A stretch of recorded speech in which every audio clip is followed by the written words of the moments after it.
I'm Jesse Johnson. I'm from South Louisiana. Moved up to Texas, probably 8-9 years ago. Grew up down there hunting and fishing, as most people do in the South. Always had family property, aunts, uncles, grandfathers that hunted and fished. Fell in love with it from a young age, but didn't really get super passionate about it till later on in life. High school, was able to drive and stuff. And I always liked it a little bit more than my friends. They always did it. We would go on weekends and, but when sports came around and got older, they kind of branched off it a little bit. And I was just obsessed with it. Any season that was in, if it was pig hunting, deer hunting, small game hunting, fishing, I wanted to do it. And when I got, probably 13, 14, I met an individual that my grandfather was friends with. And he was by far probably the best sportsman woodsman I ever met.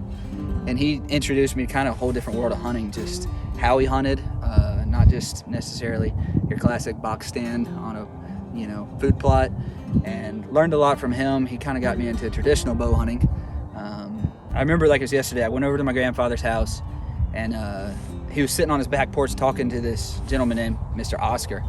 And I introduced myself, I shook his hand, and my grandfather told me, he said, "You'll really like Mr. Oscar, Jesse. He caught it. He said he hunts with an Indian bow." "What do you mean an Indian bow?" He said, "Like a longbow." I was like, "What? People hunt with that?" I didn't even know people hunted with that. And he ended up inviting me over, and it was just kind of one of those things. The first time I ever drew back a stick bow and watched an arrow fly, and I hunted with a compound for years, I still do, but I just fell in love with it. Just how close you had to be, everything that went into it, from building arrows to, there's no handicap with it. It's you and that bow, and you got to make it happen. There's definitely pros and cons to it. Had a lot of deer, a lot of opportunities that I had to let walk that were 22, 25 yards, 30 yards. But really has kind of consumed me the last couple years. Had to relearn the way I hunted. But it's just so natural. I build bows, started doing that a few years ago, all the way from an Osage tree to a finished bow. Shoot laminated bows, recurves. But it's kind of become my focus over the last few years.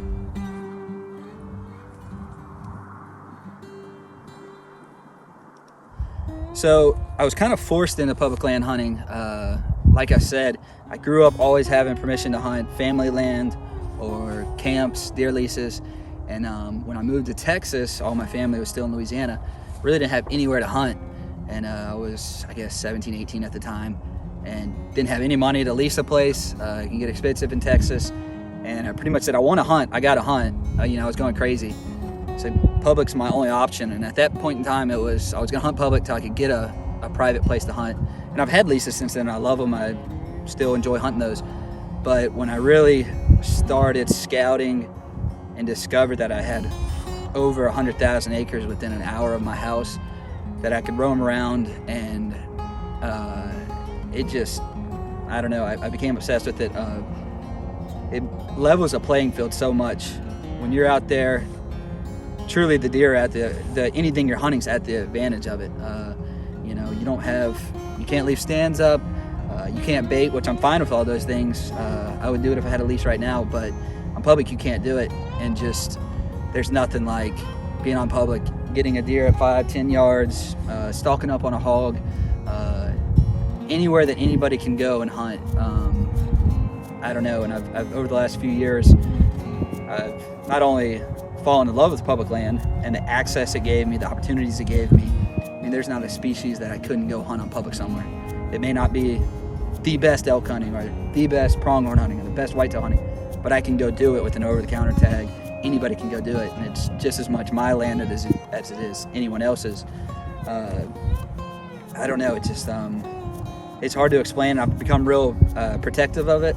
I've learned to appreciate both of my local public lands, the beauty of Texas, but also I've traveled and hunted Oklahoma, Colorado, Tennessee, these places, and got to enjoy their public land and got involved with groups to help protect public land, to make sure we don't lose access to it, to gain access to landlocked public land, keeping it clean, just things like that. Just thankful for what our forefathers and people that were hunters before us did to make sure the public had a place to go and enjoy the thing that we love.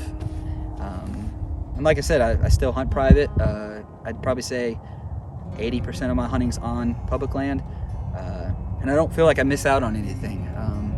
I feel like I would go stir crazy sometimes on some private land, just getting sick of looking at the same thing. I don't know, you're like a kid again in the woods. You mix that with a stick bow, you know, you can walk around literally as long as you want to all day. Walk around shooting stumps, shooting at small game, and to be on thousands of acres of public access, it's just, I don't know, you're never gonna lose it. So I've learned to just really embrace it. You know, some people say hunting for me is all about the meat. I want organic, free-range meat. I get that. Like, there's nothing better than sitting down, eating a meal of something that you harvested, you killed by yourself. That's not it for me. I love the meat. I enjoy processing and doing all those things. It's not like a primal thing or anything, like go and hunt and be all aggressive about it. To me, why it's so important, it's just being out there, inserting myself into nature. It feels like where I'm supposed to be, for a small glimpse to blend in and be part of wildlife, and maybe a deer walk in front of me and not know I'm there, and not necessarily leaving my mark or presence, but I'm at peace, I'm relaxed, and I enjoy it. And you know, everybody has a hunter inside of them. It's how much you tap into it, and just going out and pursuing game ethically. It's my passion. It's other than God, it's what I live for. So I don't know. I've never been asked that question. I've just always known I was a hunter. I just knew from the start it was something I was going to kind of do for the rest of my life. So yeah, that's kind of who I am.